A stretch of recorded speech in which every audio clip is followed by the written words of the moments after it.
All right, welcome back. Let's get into it. Tonight's show is not about breaking news, but because frankly, nothing is breaking anymore. It's all just bending very carefully by people insisting everything is under control.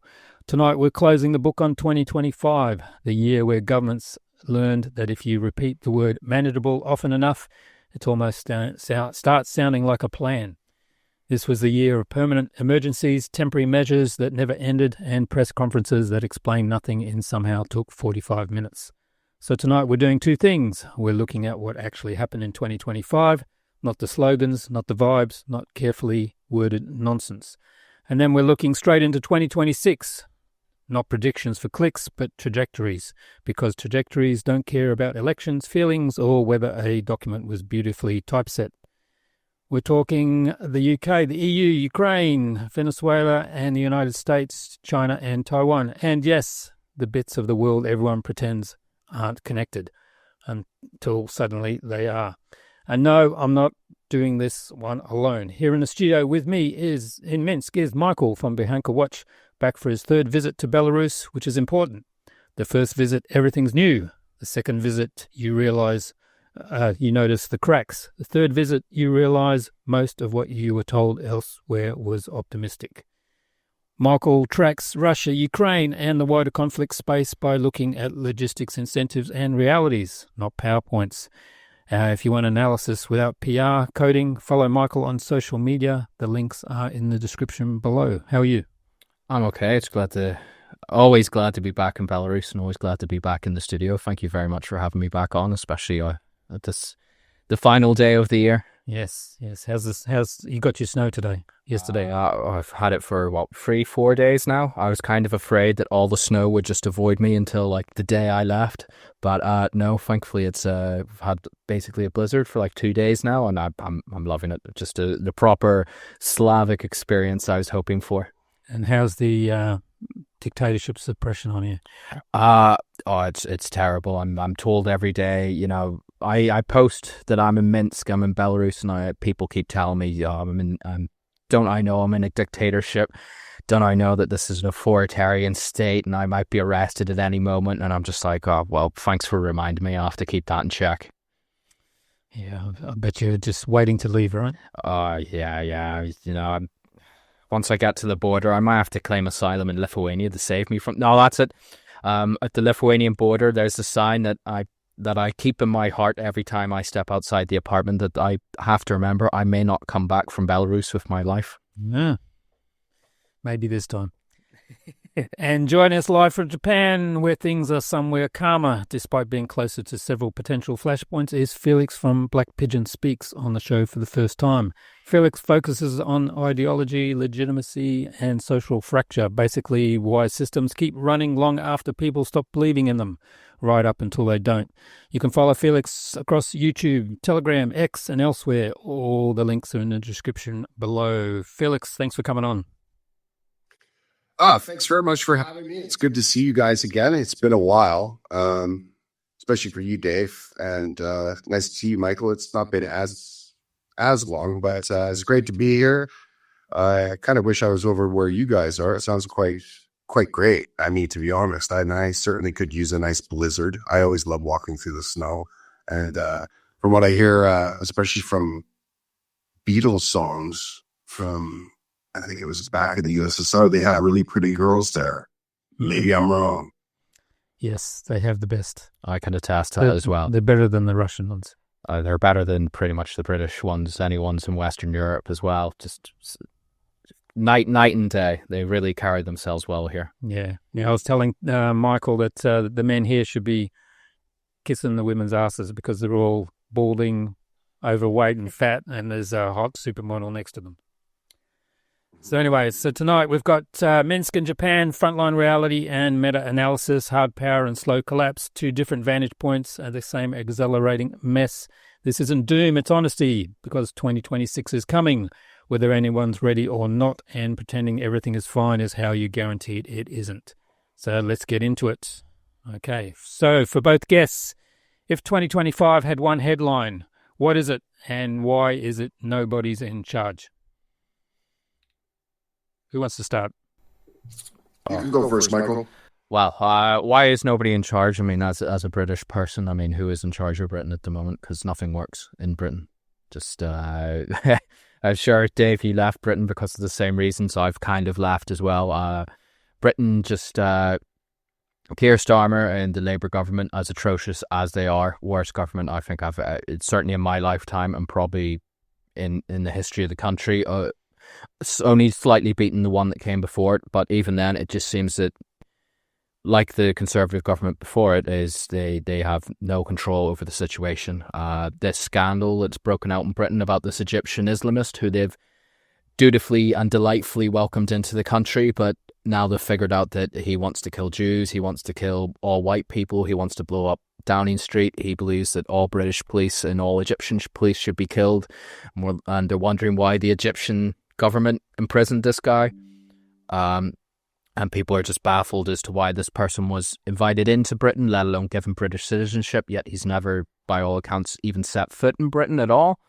But now we're stuck with him because no one knows why. Someone in the civil service who cannot be named, who no one actually knows, thought it would be a good idea to give him citizenship and to bring him into the country. Just kind of exemplifies it. Why can't we deport anyone? Why doesn't things get cleaned? Why is the country in a constant decline? So the frame of the question that I can only think of the British context is just how nothing works in Britain. Everything is constantly in decline and no one is ever held accountable because no one can really be named because the system itself is just opaque and decaying around us. And internationally, if there's anyone in control, I guess the best person to name would be Bibi Netanyahu, because he seems to be the person who ultimately pulls the strings, because Trump seems to be someone who gets something done as long as Netanyahu has a quick flight to Washington to tell him it needs to be done. Other than that, I mean, the EU just seems to be completely impotent in the face of what's happening globally. With the I'm broadly in support of this. Trump's, I don't want to say hostile because it's not hostile, but certainly his more taciturn turn towards the EU. But the EU just seems completely rudderless, completely impotent, lost in the wind. Zelensky just seems to be along for the ride. The Russians seem to be more just caught up in the inertia of the war. If anything, I'd say the people who seem to actually have a control on things internationally would be Xi Jinping and Bibi Netanyahu. If anyone had a good 2025, it would be those two. I think Trump has a bit more of a control of things domestically in the United States, but it's kind of, I would say it's pretty obvious. American foreign policy at this stage is, by and large, dictated from Tel Aviv. Mm-hmm. Felix, 2025 had one headline: nobody's in charge. All right. Well, before I get to that, and I agree with a lot of what Michael says, is it's kind of interesting how our countries all reflect one another. There's a couple of years back, there was in Canada a Muslim who was taken at Tora Bora, I believe. His father was Osama bin Laden's driver. The man had spent almost his entire life in different terrorist camps, but literally from childhood. The man was in his 30s or 40s. His name was Omar something or other, never lived in Canada, and he was taken by American forces during the fighting there, had killed an American with a grenade during the fighting, and they had taken him to Guantanamo Bay. The Canadian government, of course, in its infinite wisdom, was fighting for his release. And this was under the premiership of Justin Trudeau, the former substitute drama teacher. And when finally brought to Canada for basically the first time in his life, and one of the only reasons they were in Canada for a very short time was for the so-called free medical care, the public health care. I think people will be, other than, in the UK and Canada and Australia, it's public health care. It's not like they have in the United States. And his staff would go there to birth their children to get it for free or whenever there was health issues. But right away, when they were done, they go out back to Afghanistan, back to Pakistan, what have you. So this man hadn't spent almost any time whatsoever his entire life in Canada. Upon his release from Guantanamo Bay after, I wouldn't use the word pressure because I don't think the Canadian government has any ability to apply pressure to the U.S. government. But upon their potential begging and deal making and probably giving America whatever it wanted in some sort of resource extraction deal. I'm not exactly sure. And I'm just sort of playing fast and fancy with the facts there. He was released to Canada, and there was a welcome home from Justice Trudeau. Welcome home. He was given a free house and I believe about $10 million from the government. And Pretty outrageous. that's not even an exaggeration. It wasn't 1 million. It was over 10, and I think it was closer to $12 million. And that would be probably roughly the same in Australian dollars. In pounds, that would be about 7 million, 8 million pounds. So this is not something that you're only seeing in one place, like United Kingdom or Australia or Western Europe. It's happening absolutely everywhere. These kind of ridiculous dictats coming from governments that seem absolutely clueless. Sorry, excuse me. But going back to your question, who's running it? What would the headline be? First of all, I think the headline would be the wheels are finally coming off. And I think the wheels are coming off in almost every respect, especially geopolitically. I think what you're seeing now, especially, is a complete shift into a new era. The post-Cold War era is done, as was the post-World War II era. We're closing the books on both, and I think that would be probably this year's headline: the wheels have come off. And it's not only geopolitically, because you're seeing basically the rise of the three great powers, Russia, China, and the United States, but the absolute irrelevance of Europe is being laid bare for absolutely everyone to see. Whereas as these three states, and I would say the two latter, China and Russia, are civilization states that see themselves not only as countries, but as civilizations. The United States is a different kind of country. It's a propositional nation. But I think what you're seeing is that these three countries all see geopolitical power and understand it, where European countries hide behind bureaucracy and so-called social and political norms and committees and moral and finger wagging at countries that don't follow their ideological, international rules-based order.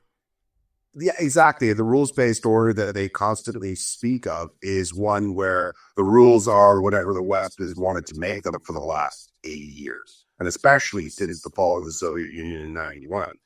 I think the irrelevancy of Europe is probably the biggest geopolitical events in the last 30 years, 35 years. 36 years, I guess, 35 years. And I think that the world is now reordering around traditional geopolitical realities. And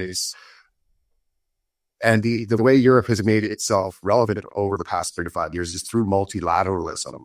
Whereas I see what's happening right now is the United States, China, and Russia are all moving toward bilateral agreements. And that's not to say things like BRICS aren't existing, but the BRICS is also based on geopolitical realism. It's not a group that works politically for ideologies. And I think that that's the big shift too, is that realism has returned to the world, especially geopolitically. And it's the ideological age of moral posturing is over. And the big losers in all of this is Western Europe. They've sat back for the last 35, and if you'd like to say since the end of the Second World War, posturing and getting sermons from the mount on their own grandiloquent moral high ground. But in fact, all they've done is seal the deal on their own outlets. I mean, I keep on hearing, we're going to increase our defense spending. Okay. But you don't have the industrial capacity to build any of it. Oh, but we're going to build a European army. Okay, well, let's see how that works when you can't even get your common economy working properly without, farmers in the Netherlands protesting farmers in Poland that are protesting the dumping of farming goods or agricultural goods from Ukraine. So anyway, I'm kind of going off on a tangent, but I would say the headline for the year would be the wheels have come off. And if somebody is in charge, well, I would have to agree with Michael for all of the same reasons. So there's no reason to at all go over that same ground. So wheels have come off for the headline. Who's ultimately in charge? BD Netanyahu.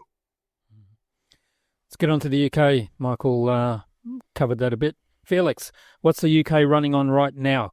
Consent, fear, inertia, or pure admin fumes? Can you repeat that for me, please? What's the UK running on right now? Consent, fear, inertia, or pure administration fumes? You want to take that, Michael, or is that directed toward me? No, I can do both.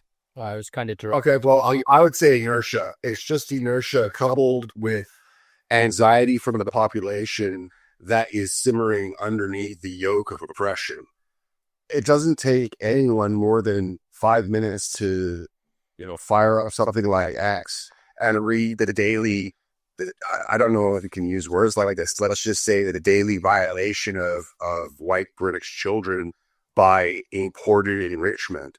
There's not a day that you can go by without seeing the two-tier justice system in the United Kingdom that will put people in jail for tweets, whilst at the same time give community orders, meaning community service for people that violate children.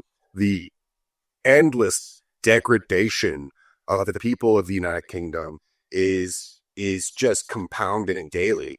Now, whether they'll do anything about that or not is up for conjecture. I mean, I've read, sociological papers on the psyche of the British people as being ones that, and interestingly enough, because they held on to their monarchy and their class system, unlike the French, for example, they're not ones to rebel.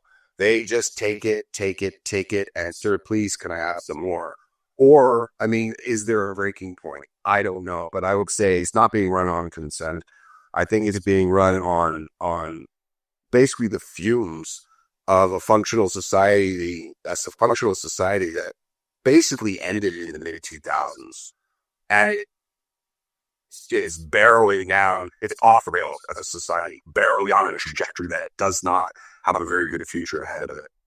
I don't know, Michael. Maybe I'm being too bombastic in my thoughts and predictions. What do you think? Well, I mean, I'm basically a political exile at this moment. I've fled to the last dictatorship in Europe to get away from the place because it was just so depressing and grim. Well, I mean, my quip to this is, again, I've come to quote unquote the last dictatorship in Europe. Yet when I go on to X Twitter here, I can look at RT, I can look at the BBC, I can even look at opposition websites for this country. I can look at all the media I want. I'm not met with half my Twitter feed saying blocked due to local laws, blocked due to need to verify your age. The internet here alone is a lot freer than it is in Britain. I'm not, I've probably been making a bit too much of the sweet freedom that the Belarusian air has given me to criticize certain politicians and things back home. But it's to me that's just kind of the selling point and just the sheer decay of the place, because every day, literally every day, this is why I just kind of had to get out of the country. Was every day there is some woman or some girl has been raped or murdered by someone who has come across on a boat. Not even the grooming gangs anymore. It is now the boat people on a daily basis are inflicting a toll on some woman or some child or some person's been murdered, raped, or some other atrocities being done to them. In the past day, I think there was an Afghan went into a hospital in Merseyside, was told he had to wait for healthcare because there was a line, came back with a crowbar and basically almost killed 5 people with it. This is just a daily occurrence that barely even makes the news at all anymore. So there's that. There's the fact that even trying to speak out about this is you run the risk of being arrested for whatever reason. There's the economic decline in the place that is just so evident. Minsk, It's night and day. You know, this is meant to be one of the poorest countries, most sanctioned countries in Europe, in the world. And central Minsk is beautiful. It's clean. As I was saying to Dave here, whenever there's a fresh coat of snow, municipal workers are straight out clearing the snow on the paths. Central London, by comparison, it is shabby. It is run down. It's a shithole, for lack of a better term. The politics back in Britain is just completely dysfunctional. Again, I'm in the dictatorship, quote unquote. Britain's now talking about cancelling, I think it's something like a third of all elections next year. Obviously, because the government is running scared of the Reform Party, and they're using the excuse, well, we're transitioning these council elections to unitary authorities and all this kind of stuff. And it's honestly humiliating. Literally, the humiliation just got too much for me. I was just going nuts, where I was just like, I can't be here anymore. I just need to leave. I mean, Felix, you were back in London. When were you in London again? It was September or something? I was there from September to November. Yeah, so I mean, like you've been there in London recently. Like you, as someone, especially from Tokyo, from probably the height of human civilization in many respects, from Tokyo to London, like. Just what's your quick take on like the comparison? Like London's a good city, it's an international city, but at the same time, compare it to comparable cities where things work. Cities. I mean, the problem is most cities in the Western world are visually decaying. Yeah, it's without doubt. I mean, but London is a particular brand of acid. It is a city where you can see the greatness of it at one time, but it's just one that's it's been pummeled. The streets are strewn with garbage. There's absolute graffiti everywhere. There's very few British people left in London, even when you're in so-called nice areas where I stay. I mean, you remember that, we won't say where it was, Michael, but the area I stay, it's one of the nicest areas of the city, supposedly. But and it's still like, it's just, there's no English people there. There's no British people. But and there's also the matter of safety. If you try to compare, I mean, if you're a woman, you could walk around, a beautiful woman, you could walk around half naked, drunk off your face in a city like Tokyo, and no one would bother you at 2 a.m. Whereas you could be a woman in just any kind of clothes in the middle of the day and get groped. There's the safety issue, there's the cleanliness issue, there's the politeness issue, just the way you interact with people, especially even the municipal workers you were talking about in Minsk, and being out and taking off the first 2 inches of snow right away. It's just even interacting with the municipal workers, bus drivers, going into the tube stations, any and all. People are just awful. And I think, going back to what you were saying about how, the United Kingdom are changing their elections, they're not only doing that, they're doing all manner of shenaniganry to try and stop people, as you were saying. I mean, people are afraid to speak out against all of the things that they can see with their very eyes, as they're being told, no, you're lying eyes. Your lying eyes can't be believed. The thing that gets me is the common trope they've come out with is, people like yourself, people like myself, but they get really upset whenever it's Americans will say like, oh, well, London's fallen, London's a shithole, London's this. And then people, the well to good will tell us, no, actually, London's the safest it's ever been. London's the great real beer. Reverse Morgan's. Yeah. Like Danny Finkelstein, ironically, a person recently in the news who literally within 2 days of each other, one day he did a big article, I think it was for the Telegraph, saying London's like the safest it's ever been. It's one of the greatest cities in the world. Bondi Beach happens. Oh, as a Jewish person, I'm afraid to be in London now. It's like, really? Like, literally within, it was like 24 hours of each other. And it's like, don't piss in our face and tell us it's raining. Like, people can see what's happening. It's okay to live inside your gated community and up in, like, I don't know, Notting Hill or somewhere like that. But, I mean, as I was saying to Dave just before he came on the show, Felix, I'm sure you know this area well, Primrose Hill. Oh, yeah. Yeah. I was in the Primrose like last month. It's a good thing you're not going to be there tonight, because the police are locking down Primrose Hill. No one's allowed on Primrose Hill tonight. There's going to be fences put up around it, and police are going to be making sure there's no one on it tonight. Well, I'm sure if they hadn't, there'd be some kind of people There'd probably be at least a few rapes and a few stabbings a day.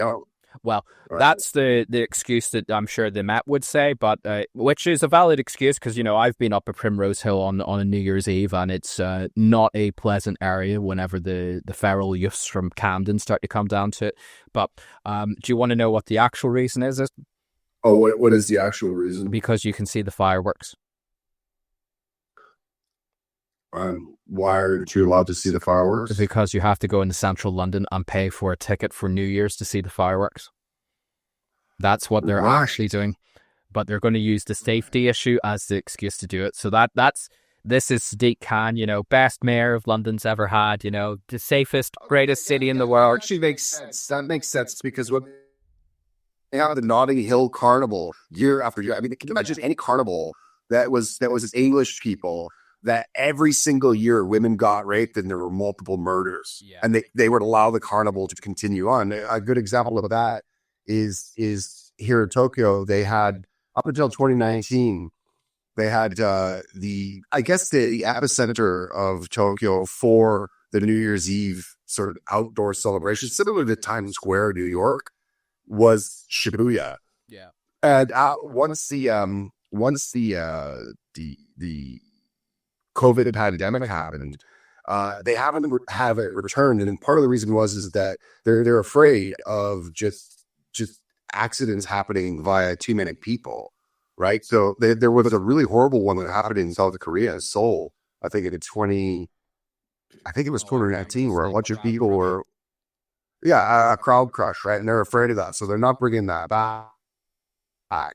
And they're being honest. That's why they're not going to allow it. And that's why they've also canceled Halloween in Tokyo. Tokyo Halloween was probably the biggest street festival Halloween in the world up until 2019. I heard until COVID. It was actually quite fun, but the last year I went to it, I just stopped going because it was just too many people, and I had almost agoraphobia going into this amount of people. But no, that makes sense. So like, I'm just saying, I mean, if they were talking about, I would have, using my judgment, it would have said maybe it was riots, maybe it's murders, maybe it's rapes. But then I thought to myself, well, wait a minute, they do have the Notting Hill Carnival every year, and that happens every single year. Yeah. So they're not really care about that, especially a few rapes, a few murders. I mean, that's just part and parcel of living in a big city, even though that doesn't happen here in Tokyo, Tokyo's I think London is about 8 million people. Is that about the number? 26 million, I think, in Tokyo or something like that. Well, that's Tokyo, the 23 wards. But if you take Greater Tokyo as they did Greater London for the thing, it's 40 million. Right? So it's 5 times the size of London. Right. But you don't have these murders, you don't have street crime, you don't have street rapes, you don't have children being pulled into the bushes and things stuck in their orifices. It doesn't happen. It's not part and parcel of living in a big city. It's the people living in the city that create that. And strange, doesn't happen here either. Yeah, I was about to say, strange how here in backward, beastly Slavic, authoritarian dictatorship Minsk, that doesn't happen. But I mean, as a fellow exile of London yourself, Dave, I mean, like, I'm sure you left for pretty much the same reasons as we've outlined, because you lived in a very nice area as well. Oh, yeah, just on the edge of Chelsea and South Kensington. So it's a nice area, and things just got worse and worse and worse over the 13 years. Time to leave. Yeah, if anything, I think we briefly spoke on this previously, off camera, was you've seen demographic change real time as the Australians moved out of the area. And Australians moved out, and ethnic people moved in. A more diverse, more vibrant people moved in. Yes, yeah, more diversity. And more rich. Exactly. So what does legitimacy look like when nobody trusts anything but still pays taxes for now?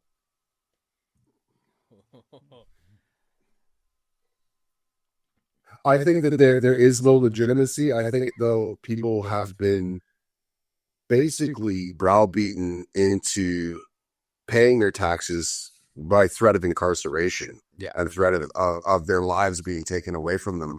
I mean, I saw this laughable thing today when you guys must be aware of the scale of the Somali fraud in Minnesota. Oh, yes. Larger than the entire GDP of Somalia, and I think, I'm not even joking. And supposedly now I saw the Attorney General of Ohio is saying that the Somalis are doing the exact same thing in Ohio. And so, what's happening right now is I think the fraud from all of these. I mean, it's similar to the grooming gangs, which aren't grooming gangs. They're child rape gangs in the United Kingdom. It's just the euphemism for child rape gangs. How they were allowed to continue, and in some circumstances, they were covered up by the authorities because they were worried about being called racist. I think they've probably the exact same thing in the United States with these Minnesota, not just Minnesota, as I said, Ohio, probably wherever you find, this kind of fraud. It's probably taking place everywhere. But I saw all these people saying that there's this news article. I think it was on CNN. It was ridiculous, but there's this growing movement in America to not pay taxes until they get to the bottom of all of this fraud. And I'm like, yeah, okay, you could be Jeffrey Epstein. None of that's ever going to come out. No one's ever going to go to jail for that. No one's going to go to jail for this fraud of billions of dollars. Nobody's going to go to jail for any of the large sort of corporate malfeasance, all of these things. Nobody's ever going to go to jail for it. But if you don't pay your taxes, you pay them a day late, they're going to have 100 IRS agents at your house, and the problem is the state has lost all legitimacy, but it's not a state that's being run by consent. It's a state that's being run not only on fumes, but by fear. And I think until I just don't see a political solution to this anymore, because the whole political, Trump, if you look at him, what has he done? He hasn't cleared the swamp. He's had 2 years. In 2026, they're going to be midterms. He hasn't. One of the key things that they kept on talking about, and why Trump lost the election was because of invalid voters, and he hasn't done any electoral reforms on ballots being sent in by mail. He hasn't done anything about voter ID, which is required in every country on the planet, and it's at least civil that country. What's he doing? I mean, his deportations have gone to almost very few. I mean, I've heard about, maybe 1 million, because of self-deportations and deportations, this and that. But I mean, okay, that's a good start. You got another 40 million to go, though, to actually do anything about this. So I think illegitimacy within the government is basically profound and widespread. But if you do any sort of even peaceful protesting in terms of non-compliance on things like taxation, I mean, you're likely to be ruined. You have to be taken, and also, you'd be probably thrown in jail.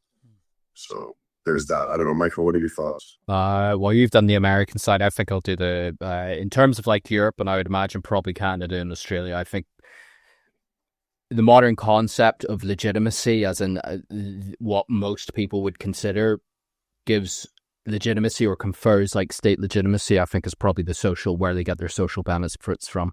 Is as long as the state provides them some form of social benefit. Like these might be people who are net taxpayers, but as long as they get some token kind of social benefit from the state, in Britain, pretty much almost everyone is in receipt of some kind of social benefit, unless you're very wealthy or probably just a white British person at this stage.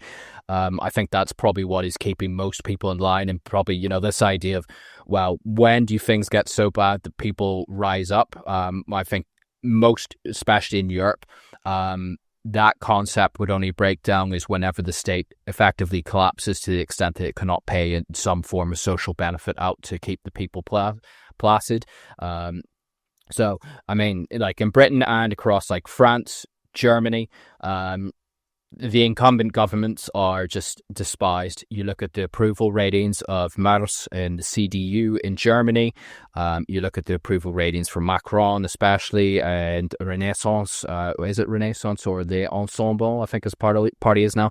You look at the just diabolical nature of the Starmer regime in Britain, pretty much just a year into government as well, its first full year in government, and just how it is utterly loathed and despised. Like, people obviously do not perceive that, elections are conferring legitimacy onto governments anymore.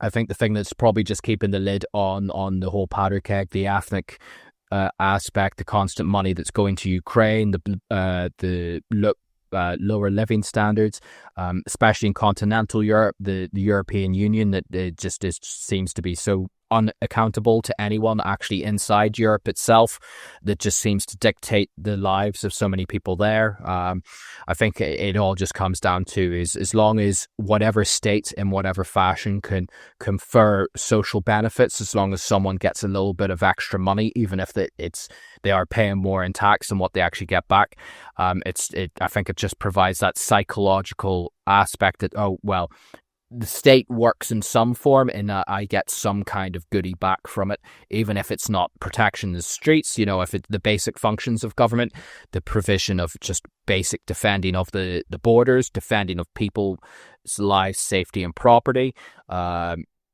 good provision of social services, just as long as they get a little check or a little bit of money in their bank account at the end of the month, I think that'll probably keep a lot of people content until effectively European governments go bankrupt, or they just effectively get to a stage of state collapse, or in some of the more demographically problematic countries where there's just basic disagreement where, okay, white Europeans, they are of the past. The new Europeans, why are they going to pay pensions or for these old white racist people? That's kind of my view of how it is in like Europe. That's probably the same case in Canada and Australia, the way they're going as well. Yeah, I would agree with that. Mm-hmm. Okay, let's go to EU and Ukraine. Yay. What was the biggest... this is for Michael. What was the biggest real change on the battlefield war system in 2025? Drones, logistics, manpower, money, or morale? Wow, it's hard to quantify because the drones is obviously still the big pressing one, but that's been there since about 2023, especially late 2022, is drones have kind of changed the nature of warfare itself. I think it's more of a slow burn issue, but I think it's the slow adaptation of both sides, but particularly of the Russians, to counteract the drones. So drones is kind of like the tanks in World War One. It's completely changed the nature of warfare. But then, of course, with the tank came the concept of the anti-tank gun, and then eventually, bigger and better tanks, and then anti-tank guided missiles and the likes. So the counteracting of that, and I think that's kind of the phase that we're at, is, technological progress in a high intensity war like this goes in leaps and bounds. What would have taken decades appears in years, and I think that's what we're seeing now. So there's some interesting developments with, particularly I've seen high energy lasers being used as a potential counteraction to drones. There's more conventional aspects, like I think forget the name of the Russian version, but there's like systems on tanks which were mostly designed for anti-tank negation. So, for example, like a anti-tank guided missile would come in on a tank. There'd be a mechanism on the tank that would fire up a small explosive that would then angle itself towards the missile as it's coming in, and then effectively detonate in front of the missile, therefore destroying the missile and protecting the tank. I've seen some adaptations of that towards drones. So that's kind of what I think is probably, if you're looking at like the biggest battlefield trajectory as in things, is that adaptation to the drone issue. So that's some aspects whenever it comes to vehicles. The Russians are playing, I've seen some accounts, of course, you only get tidbits of this because of course the Russians aren't, and the Ukrainians aren't really publicizing this for autistic people like me to go over, dissect and figure out how to get around it. But I've seen some interesting developments that the Russians seem to be playing about with localized electric EMP systems, or just overloading the local frequencies to negate drones. But that it appears that there seems to be a lot that needs to go into that to happen. So the Russians have been sparingly using that. But in terms of the conflict in Ukraine, certainly the big development there is the development of Russian infiltration tactics. So the start of the war was you had these big unwieldy Russian mechanized maneuvers, which were poorly carried out and resulted in why the opening stages of the war happened the way they were. Then you had the slow sort of grind down to largely due to drones and artillery, is to what people would often say is like a World War I kind of situation where you had these large manned trench networks that stretch for hundreds of miles. Now it's down to like, because of the manpower issue on both sides, and especially on the Ukrainian side, is like the front line is quite jagged, is that, you know, say like 100-meter long stretch of the front. Well, there isn't really a front anymore. Is you could have like a small Russian squad could actually be behind Ukrainians, which might be in front of another Russian squad, and then there might be a small holdout Ukrainian unit behind that. So the front might actually be like hundreds of meters wide in parts, but it's also sparingly manned in parts. So you'd have like a squad of maybe 5 guys in the foxhole, say about 50 meters to the left, maybe another squad of 5 guys, another 50 meters, another 100 meters to your right. Because the idea is that, well, manpower is short, so they have the visual over this territory that's not physically manned, is you'll have the drones and surveillance technology. So the Russians have been playing about with how do you get around this. So particularly as winter and autumn came in, is you had a lot of fog, which is what really spurred the Russian seizure of Pokrovsk, because they used the fog and heavy mist at the time to infiltrate into the city and cut off the Ukrainians and push them out of the city at the time. But if you remember, I think it was around about late August, is you had the Ukrainians were very concerned about the sudden Russian broke through in a place called Dobropilya, where Russian units had managed to, effectively what it was, it's like a squad of 2 or 3 Russians would keep probing Ukrainian lines where they didn't find Ukrainians, is they would just go behind the Ukrainians and then just do it again, radio back to the other Russian units and say, okay, like this is a place where you can get through. More Russian units would move up, and they keep repeating this again and again. And then in Dobropilya, they ended up like 2 kilometers behind the nominal front line.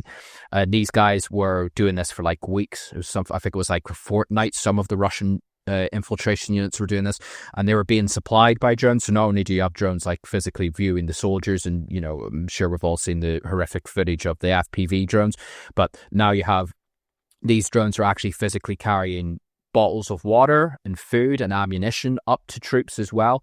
So they were using that, the Russians were using that to supply some of these frontline units. Effectively what it is like a slow strangling, is the Russians would have all these troops behind. They would launch an attack on the Ukrainian position from the rear. The Ukrainians would be confused, obviously, well, how are we being attacked from the rear? And then on this confusion, then the Russians would attack from the front. And then that was kind of what happened in Dobropilya. The Ukrainians eventually kind of pushed the Russians back there. But this is kind of why we're seeing a lot of they're small, they're relatively small in terms of the geographic space, but in terms of the scale of the pace of the war so far, they're fairly substantial. That's why we're seeing this constant Russian advance. But in terms of like geographical area, everyone's kind of focused around Pokrovsk, Mirnograd, and places like Seversk and Kupiansk. But for me, like the biggest story of the year in terms of like territorial control is definitely what the Russians are doing in Zaporizhia. If the war goes on into 2026, as I expect it will, for any substantial amount of time, I think Zaporizhia is going to be the biggest story of that year, because the Russians have just taken a city called Galeopol, depending on your pronunciation. I'm sure my pronunciation of it is bad as it is. But for the past year, the Russians have just been kind of rolling up the entire Ukrainian front. And in the months to come, if the war goes on, is they're going to completely eviscerate the entire Zaporizhian front. And the Ukrainian city of Zaporizhia itself, Zaporizhia city, is going to come under the range of Russian conventional artillery. And I don't think the Russians will ever take Zaporizhia city itself, but you know, it's going to be like Mariupol to a large degree. It's just going to be an ulcer on the Ukrainians. The opening up of Zaporizhia as well just opens up I think the Russians will be able to man that front, because this is going to extend the front lines so dramatically. I think the Russians will be able to handle that better than the Ukrainians will. So it's hard to explain without a map to try and explain the physical territory that's been explained here, but the territory that the Russians are taking in Zaporizhia is extremely advantageous to them. I think this is the main focus of them and has been for months. Again, everyone's focused on Pokrovsk, but to me, I've been keeping an eye on Zaporizhia because I think that's where Ukraine especially is at its weakest, and where Russia certainly has the strongest advantage and has been making the biggest gains. Okay. Let's start with Felix. What's the EU's actual objective now? Victory, containment, or not losing face? And how long can the EU run a war narrative when daily life keeps getting worse? I think it's not containment, and I don't think it's anything other than it's saving face. I think that when they started this war, they were still they have not come to terms with their gaping irrelevance, and they're going all in because of face. I mean, they started this war saying, we're going to be there till the end, whatever it takes. We're going to wait for final Ukrainian victory over Russia. I think what they're doing right now, it makes no sense politically. It makes no sense economically. They have deindustrialized themselves via, decarbonizing their economies, and now also removing themselves from the supply chain of cheaper Russian energy. Their entire economies are hollowing out. And at the same time, they're talking about these grand delusions about raising a European army. And, we are 600 million people, and we have one of the largest blocks in the world, and we're going to become a superpower in 2 years by raising the money. But they don't have any of the industry. They don't have any of the expertise. They don't have a military industrial complex on any scale similar to that, again, of the three major powers being Russia, China, and the United States. I understand people say Russia is not a world power. Well, perhaps not, but it is one of the three that are still standing. I mean, obviously the two larger ones are China and the United States. And I'm not really an adherent to Peter Zion's belief that China is collapsing just two more weeks. Has been saying this for 15 years. Yeah, China is in a constant state of collapse. It's always on the verge of collapse since like 2000. It's been on the verge of collapse for 15 years. So I think they have their own structural issues. But I mean, the one thing that they have is that they're able to turn on a dime because of their political system very differently than any Western country can. I mean, all you have to do is look at their ability to build infrastructure. I mean, they went from cities that had no interconnectedness via fast trains, bullet trains, to one of the largest networks now in the world in like 10 years. I mean, they're working on maglev trains now. I mean, if you take a look at the infrastructure, and I was in China just recently, if you take a look at the infrastructure, you go to somewhere like Shanghai or what have you, even in Beijing, the infrastructure there, it just makes cities like New York and London and Berlin look rudimentarily primitive. It's like looking at an African mud hut when you go to somewhere like New York or London, when you take a look at the tube or the New York subway system compared to what they have in China. With regard to going back to Europe, though, is I think what's going on right there is they're just doubling down on the lost cost fallacy. And there's going to have to be some sort of reckoning within the political system that now with the United States retreating. And again, it's as I said earlier in the conversation, I think the United States, China, and Russia are now moving away from unilateralism and into bilateral agreements that now Europe has literally no power in even soft power at this point. I think they were very, very intelligent for them. Yeah, I don't know if it's intelligence because it was the big players. It was Germany. It was the EU head, Ursula von der Leyen, that were trying to expropriate the money, the frozen assets in Europe at the clearinghouse in Brussels. And they step back from that at the brink because I think they kind of understand, at least some of them, that by basically stealing Russian assets, they're not only, as you said previously, they not only have lost any sort of semblance of any sort of seat at the table for anything real, I think that they would have seriously damaged their financial system. So they all they've got left. I mean, you take a look at a country like the United Kingdom. There's nothing left in the United Kingdom other than the city of London. And there's a few things here, a few things there. But I mean, without a decent financial system, they've got nothing.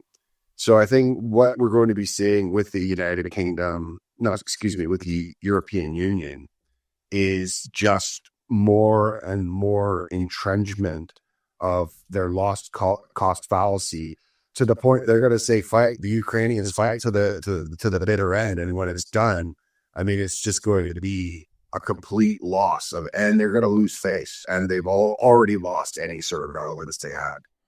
So what happens to European unity when the public? So what happens to European unity when public starts demanding receipts instead of slogans?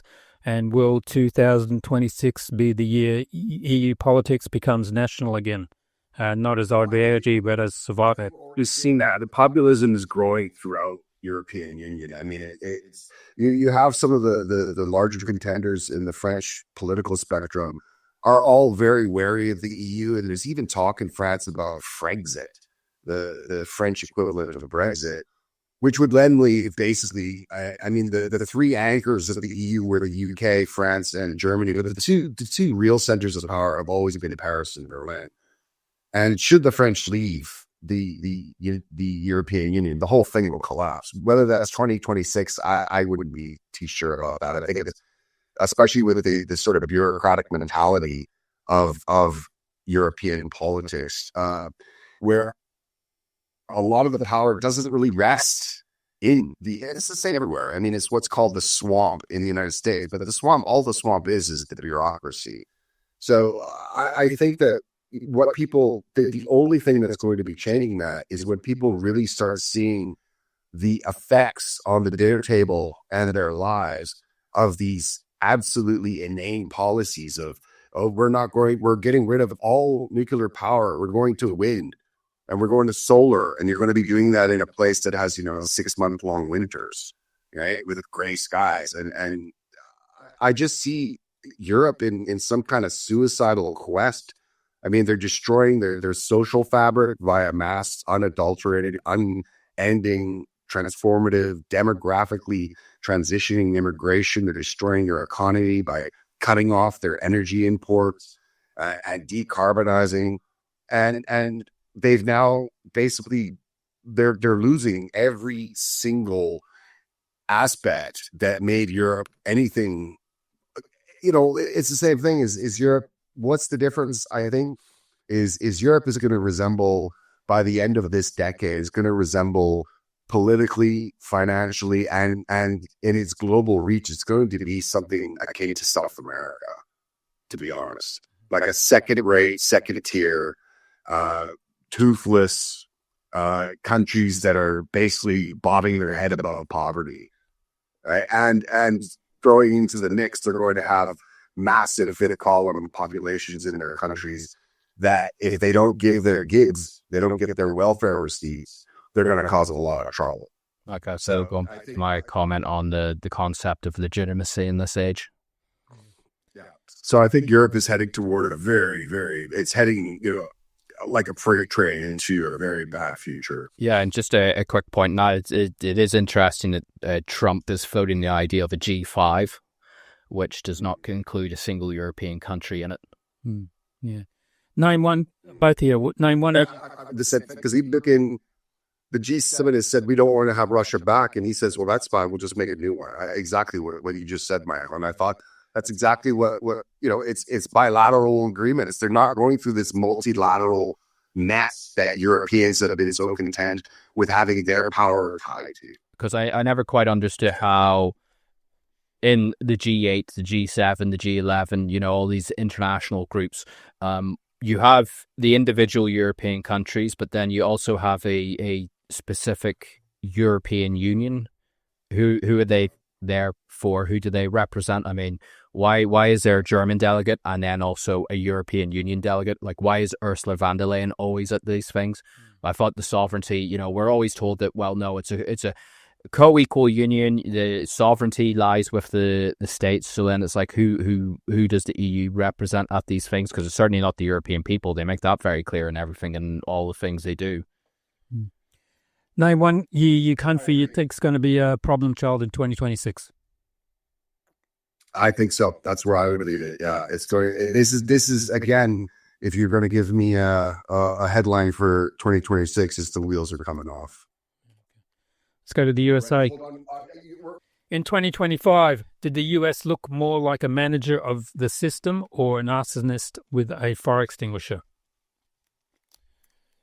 Personally, I think probably more of the second, but I think that's ultimately a good thing. But with the caveat, and I know this is a big caveat, if you can, let's just, for convenience sake, for this argument, remove everything to do with everything with the Middle East. Let's just pretend Israel doesn't exist. Let's just pretend Iran doesn't exist. But in terms of like relations with Europe and Asia and stuff, I think I'm broadly pretty in favor of Trump. I think we do need someone to come in, an American president, to, as someone who does believe that Europe should be more independent of the United States, but also, ideologically more aligned with Trump. I do appreciate that we've had an American president who's just come in and told the Europeans, and especially the European Union, that no, this is how it's going to be. You're not going to live off our largesse anymore, and you people are effectively a dysfunctional basket case. You don't take care of your own borders, but you're more obsessed about fighting Russia. Why should 300 million Americans defend 500 million Europeans from 160 million Russians?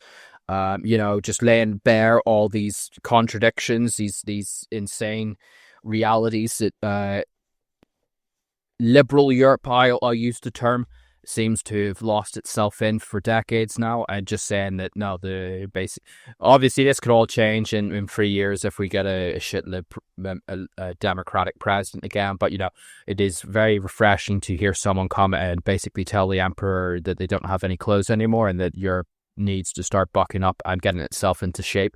Why should the United States put all this defense into Europe whenever the Europeans are intentionally hamstringing themselves by importing invaders? Why are they so obsessed with the Russians whenever, there's constant like Christmas market attacks in Germany?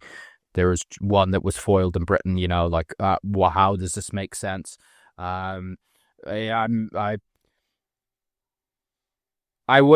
not too sure where I stand on the Canada question. I do find it quite funny that Trump keeps trolling the Canadians the way he does. But should the United States annex Canada, as a proud son of empire, I'm like, well, it's a dominion of empire, but at the same time, the Canadians, not that Britain isn't doing the same, but, Canada is intent on becoming an Indian country. If Canada was annexed into America, would there be less Indians there? Would it be more of a European country? So, but, there's some things where I think Trump is probably going a bit too far and being a bit too Trump, a bit too egotistical. But in general, especially whenever it comes to Europe, I do appreciate that Trump has just basically come in and told the Europeans that, no, you guys are like, I was about to use a term that I'm personally very fond of, but I can't say because you put this up on YouTube and stuff. But I do appreciate that Trump has basically come in and just pulled the rug out from the Europeans, and the Europeans are just... I can just put it on Rumble and not over YouTube. Oh, we want you to get those ad revenues, Dave. That's what we want. You need that ad revenue from YouTube. Yeah, the $20. Yeah. Yeah, okay. Yeah, exactly. Okay. What's the 2026 tripwire? Taiwan, Middle East, Black Sea, Belarus, or internal US dysfunction spilling outward? And also, will the USA take Greenland? Do you want to take this, folks? I don't think it's going to be Taiwan. I don't think it's going to be the Black Sea. I think it's going to be American dysfunction, especially leading up to the 2026 midterm election. How violent it gets, I think we're going to see definitely an escalation in political violence in the United States. That kind of goes without a question. I think that the United States is at a sort of an inflection point politically, and it's a society with two different groups just can't all live together peacefully, and that's where we are.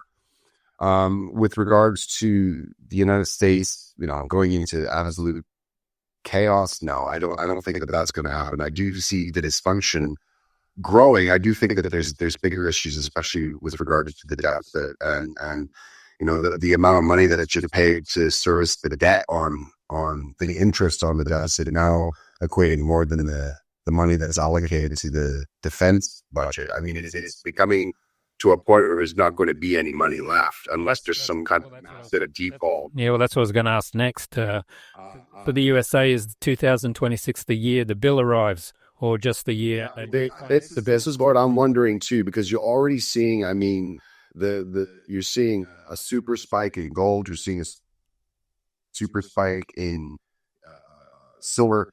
Crypto not doing as well, and there's reasons for it. It's institutional offloading, especially because of the ending of the Japan carry trade, where people are having to get money to pay their bills and their loans. But it's a lot of money is coming out of that.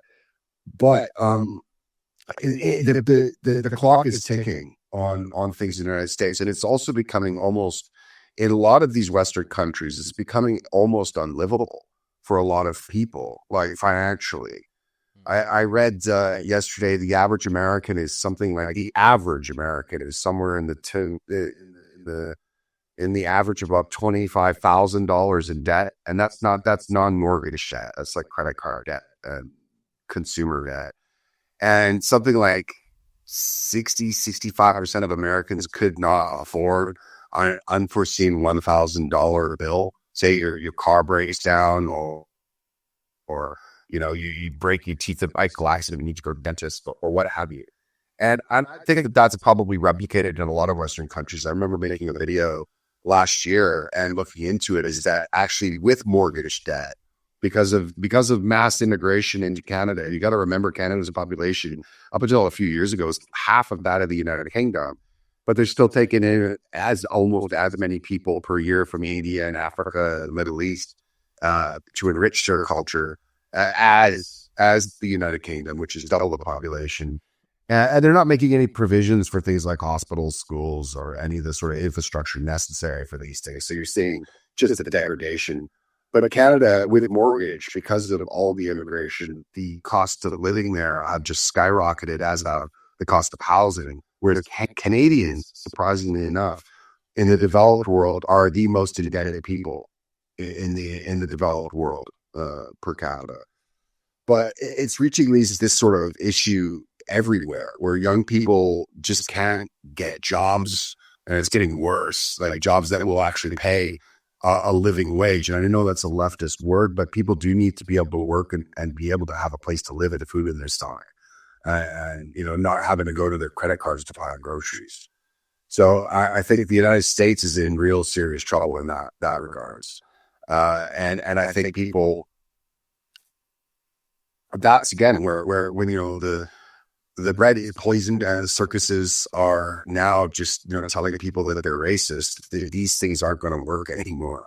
The bread and circuses. So yeah, I think we could see the beginnings of some kind of inflection point where it's just gone too far off the rails for it to work anymore. Yeah, because I mean, like the way you would have financed such a bill traditionally would have been you would have grown the economy, but I mean, it's better than the Biden era, but I mean, the Trump economy isn't growing anywhere near the levels to offset the rate of the national debt that's going up under him, under the generous military expansion that he's doing, and the funding of foreign commitments, and the increase of the domestic budget as well. And the thing that I don't really understand is, why was Doge closed down? Like, I would have thought the stuff that's happening in Minnesota would have been right up the alley for Doge. Do you know what I mean? Like, I'm curious as to what actually happened in Doge and what Elon was able or chose to do whenever you have such a glaring, like this Somali stuff. Just to briefly touch on it again. Is it because Doge was looking at federal and this, and potentially, and but other stuff from his state? Is it state? I thought a lot of it was federal in Minnesota, or Federal money, but I think the state was doling it out. I think that's how it works. well, No, that's exactly it. okay. It's yeah, and that's why it's happening in places like Ohio as well, as far as I understand. Well, there you go. There's reinstate Doge. And it's happening in Ohio, and it's happening in Minnesota or Wisconsin or what? Well, like written out, this will be something that will be happening everywhere. It's just in certain places people is happening. It's the tip of the iceberg. It's just they just found the beginnings of it is all that's happened. Yeah. Yeah. Okay, let's zoom out of Europe for a second, because while everyone's watching Ukraine and Taiwan, the Western Hemisphere is quietly becoming interesting again. So, both of you, when tankers start getting seized, is that still sanctions or is it piracy?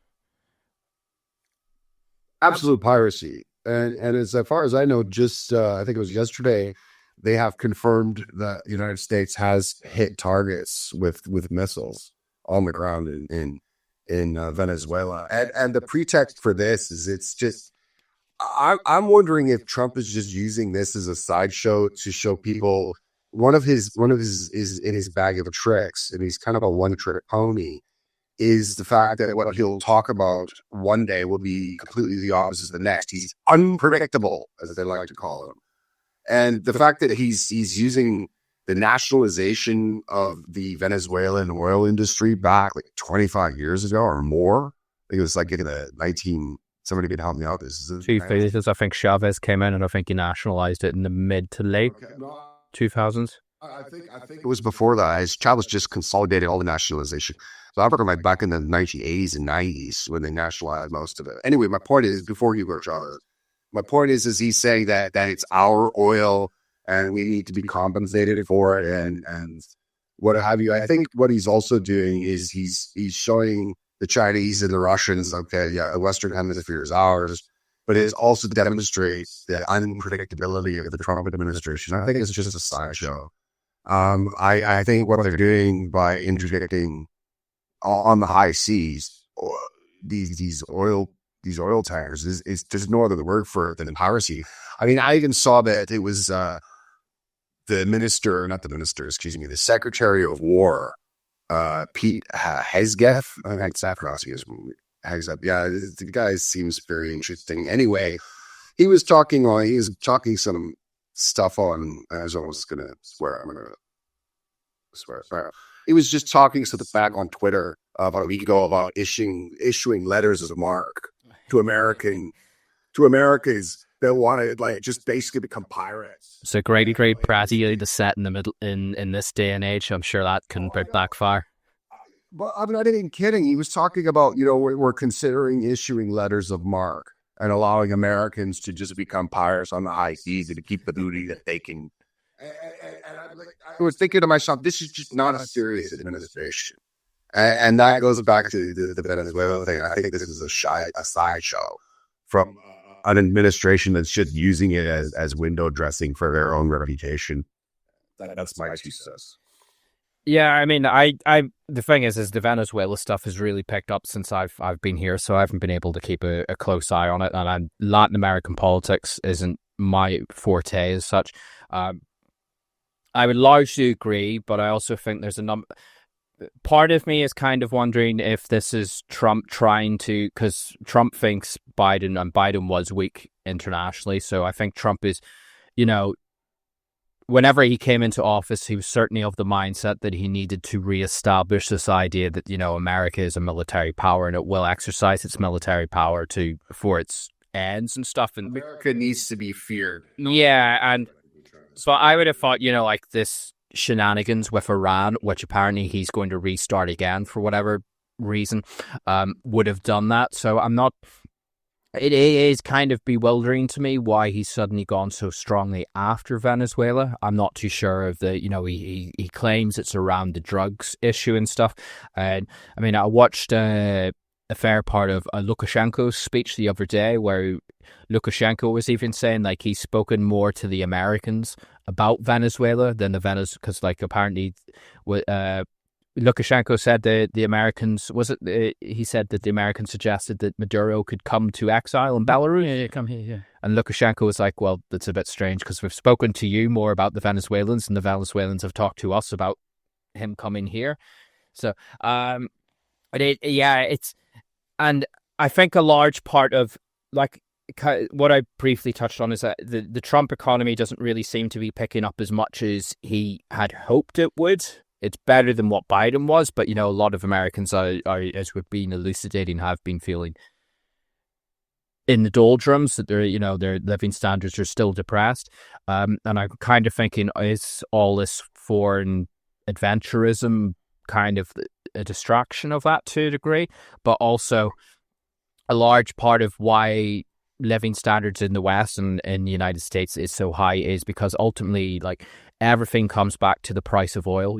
Everything, energy production, transportation of goods. If fuel is costly, all those costs go up. So, but then again, one bombing Iran and then potentially doing the same to Venezuela, like two of the major oil producing states, these sanctions and the constant Ukrainian attacks on Russian oil infrastructure. I mean, like, these are stresses on the international oil markets, which are pushing up the cost of oil.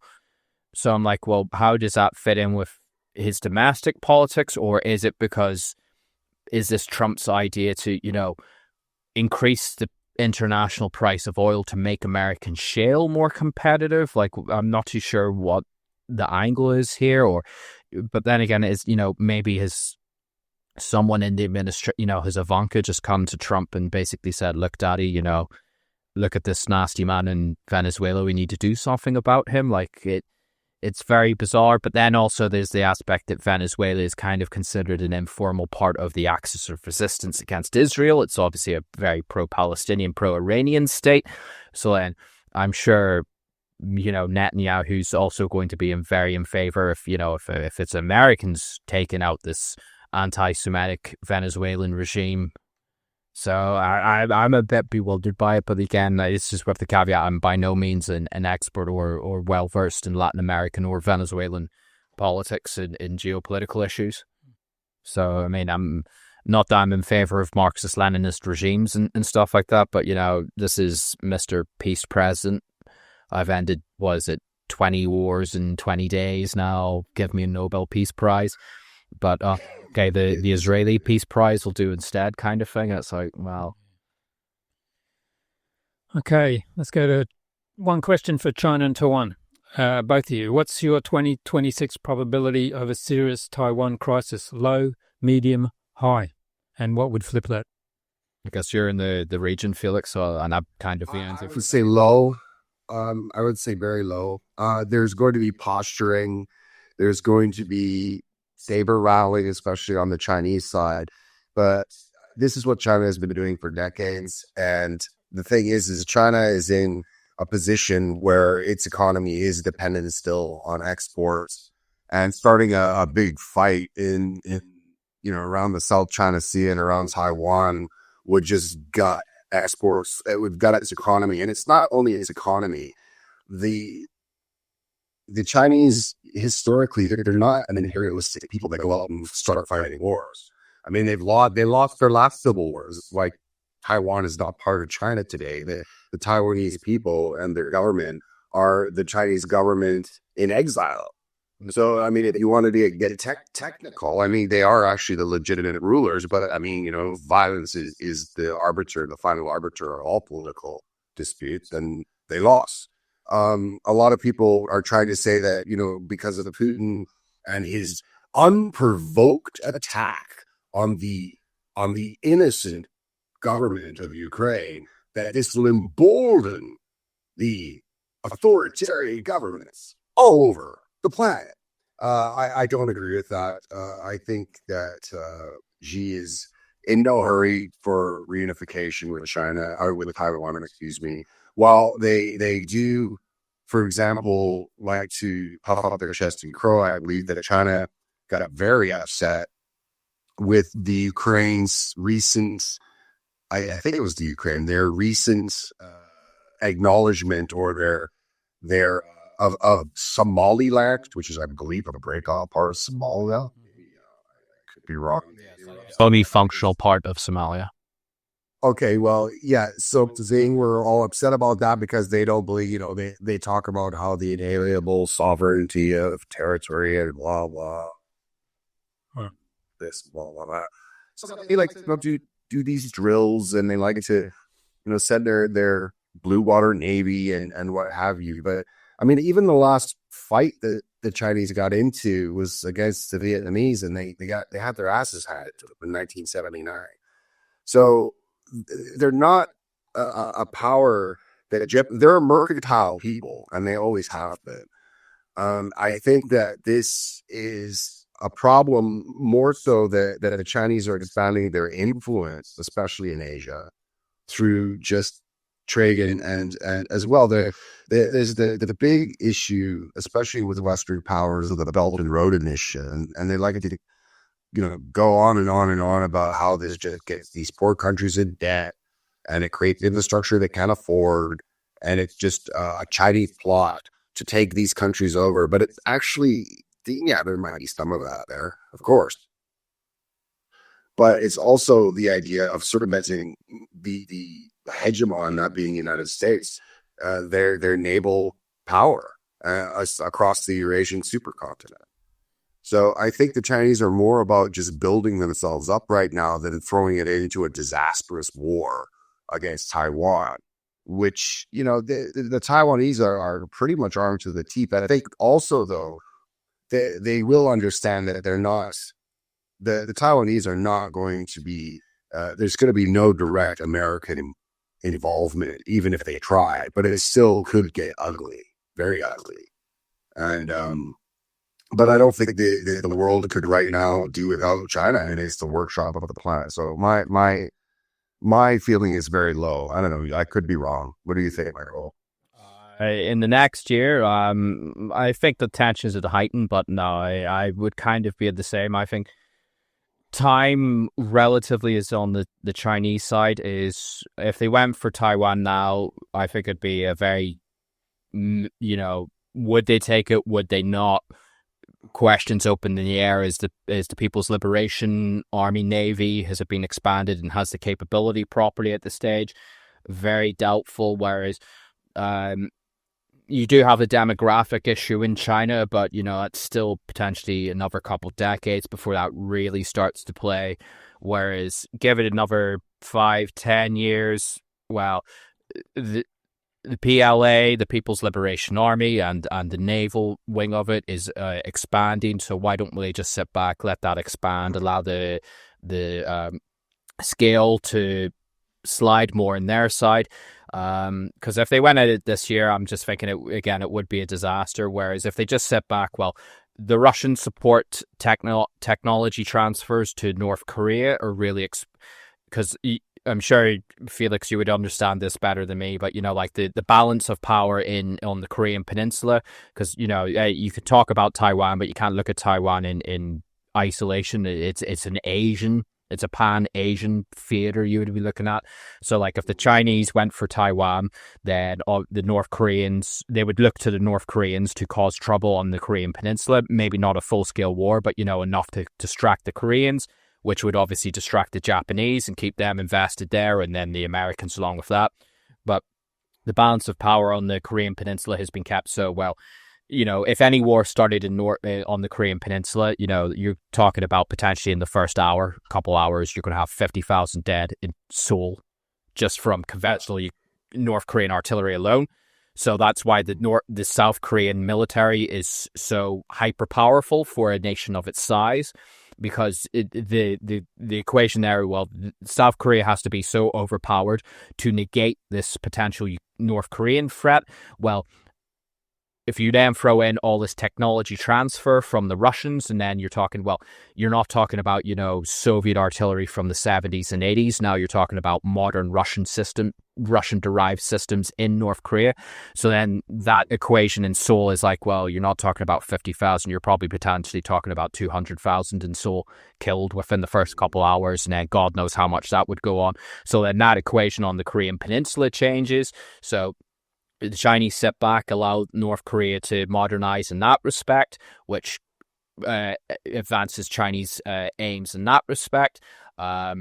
The war in Myanmar, the civil war, which kind of most people have kind of ignored. It looks like the military government there is starting to claw back territory. The military government has become more and more aligned with Beijing as Beijing has kind of sided more against the sort of ethnic rebels, which could have kind of threatened to spill over into China. And they also engage in like a sex slavery and scam farms and stuff like this along the border areas with China, which the Chinese aren't very in favor of. So, say the military government in Myanmar might never, could be a serious situation where they never properly win the war, but they get to the stage where they own most of the country. Well, then that could offset potentially this rivalry that Beijing has with India. So, there's a number of the war in Ukraine as well. The more the Chinese just sit back in that, the more the Russians expand themselves there, the more Russia becomes dependent on China, becomes an economic satellite of China. But also the Chinese just stand back and watch the conflict in Ukraine and play out, and they sit there and say, well, this is what modern warfare is. This tactic seems to work. This tactic doesn't seem to work. This bit of technology seems to work very well. This bit of technology actually seems to be more obsolete. So they just sit back and learn from the war in Ukraine. So I think the longer it goes, if it goes into decades, then obviously you have this massive, horrific demographic problem coming down the road for China. But, in the sort of next 20 years, I think the Chinese can just sit back and play hands and play the waiting game. And of course, as we've kind of elucidated earlier in the stream, is the longer time goes on, the more dysfunctional Western countries in the United States will become, which will also add more into this equation for the Chinese. Because I don't think the Chinese will go for Taiwan unless there's like in their mind, there's like a 90% probability of success. Whereas now you're probably talking around about a 40 to 50% if they went at the moment. So, and if the Chinese did go after Taiwan, let's say they failed and they failed badly, then I think that would start to raise serious questions of stability and legitimacy for the Communist Party in China. So why would they take a risk over something that's, I know it's obviously a very strong national and emotional issue for the Chinese, as these issues tend to be, but, it's not an existential issue for Beijing. Okay, last part of the show. I want to do a rapid fire 2026 prediction round. Answer in one sentence, and we'll start with Michael. Most likely 2026 shock headline. Benjamin Netanyahu, not a Nobel Prize winner. Felix? Terrorists utilize drone swarm for attack on London, Paris, New York, what have you. Drones being used for terrorist strikes in the West. Yeah, we know what's coming. Okay. Michael, most overhyped fear of 2026. Most overhyped fear? I would say it's an overhyped fear, but the rise of fascism in Europe and white supremacy in the United States, something needs to be done to stop the relentless march of fascism and white supremacy in the West. Okay. Felix? I'm going to go with Michael's answer. Okay. Country most likely to surprise stabilize. Surprise and stabilize? Yeah.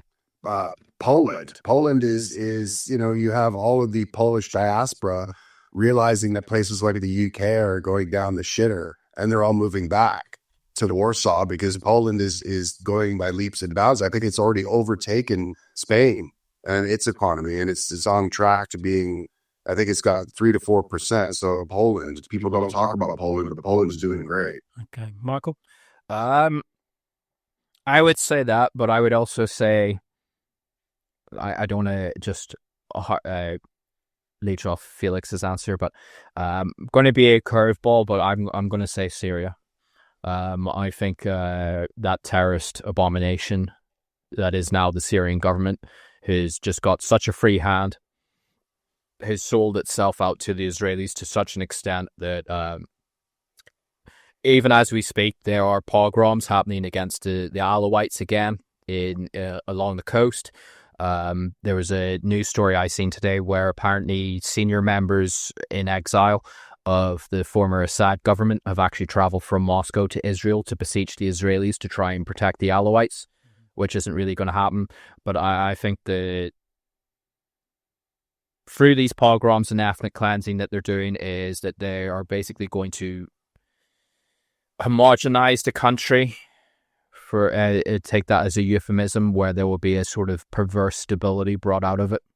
And because Trump seems, for whatever reason, and Western European leaders have just decided that this literal former Al-Qaeda member, who many of his senior figures were actually part of ISIS and involved in the genocide of Christians, Kurds, Alawites, you name it, if they weren't Sunni, extreme Sunnis in Syria and Iraq, they killed them. But European and American leaders have decided this person is now a democratic darling, that there will be a sort of perverse, inhuman stability in Syria. Okay. Country most likely to surprise unravel? Britain. I'm expecting this will be the year where we will see significant virus. All it's going to take to kick off in Britain is a few more child murders. I think one viral TikTok that shows something like that, and then because we came close to it this year over Epping, but the police really clamped down on that very quickly. But I think Britain is just one viral TikTok away from it just kicking off. And not to go too much into it, but I think there are organized groups who have learned from what happened in 2024 and have learned from what happened in Ballymena this year. And not to go into that whole issue, but the rioting that happened in Ballymena after there was a bunch of teenagers and women raped in Northern Ireland, there was a very organized group of about 20 to 30 men who within the space of 10 minutes knew exactly what they were going to do, where they were going to do it, and how they were going to do it, and then they disappeared. And effectively, the community that was responsible for the rapes in Ballymena were effectively evicted from the town, and then it was just a sort of generic rioting, like kids and everyone else gets involved afterwards, but the people who were actually organized in it knew what they were doing, and you could see that the police understood that there was something going on there and that they were scared about it. That's why we had something that's never happened in Britain. It's happened in Northern Ireland back in the Troubles, but certainly not in recent years, was why you had unmarked vans pulling up and grabbing people off the street, and there were tactical police officers just lifting people who they could off the streets in Ballymena. And that to me says that even the police knew that there was something happening in Ballymena that they weren't prepared for, and that's why they went to those extreme measures. This is stuff that people didn't really pick up on at the time and still haven't, but I think that, and that there are people on the mainland in England especially have learned certain lessons of that. So I'm expecting there'll be something very significant in 2026 in Britain. One thing the public will be told is fine that absolutely isn't. Transgenderism. Felix? Multiculturalism. Multiculturalism, okay. Last one. One word for 2026. Felix? One word for 2026. Watch out, if you make it one word. Or beware. Okay, Michael. Reckoning. Okay, so here's the takeaway. 2025 wasn't chaos, it was containment. Everything under control, nothing actually fixed. The UK and EU are running on process instead of trust. Ukraine didn't end, it got stretched, monetized and outsourced. The US still has power, but coordination now looks like improv theatre with a budget. China, Taiwan stayed quiet in 2025, which is exactly why 2026 is risky, but you guys say it's low probability. And Venezuela reminded everyone that sanctions eventually turn into enforcement, and enforcement eventually turns into something else. This isn't collapse, it's managed unraveling. More rules, more narratives, more temporary measures, fewer solutions. If 2026 had a slogan, it wouldn't be hope or change. It'd be this is manageable, which is how you know it isn't. Okay. All right, so that's where we're leaving it tonight. Not with doom, not with hopeum, but with realism, which is 2025 is apparently considered extremism. Thanks, huge thanks to Michael here in Minsk from Buhanka Watch. Third visit to Belarus, which is, as we established, is when illusions are fully stripped away and reality finally sticks. And if you value analysis that looks like logistics, incentives, and parts of wars that don't fit into press releases, go and follow Michael. His links are in the description below.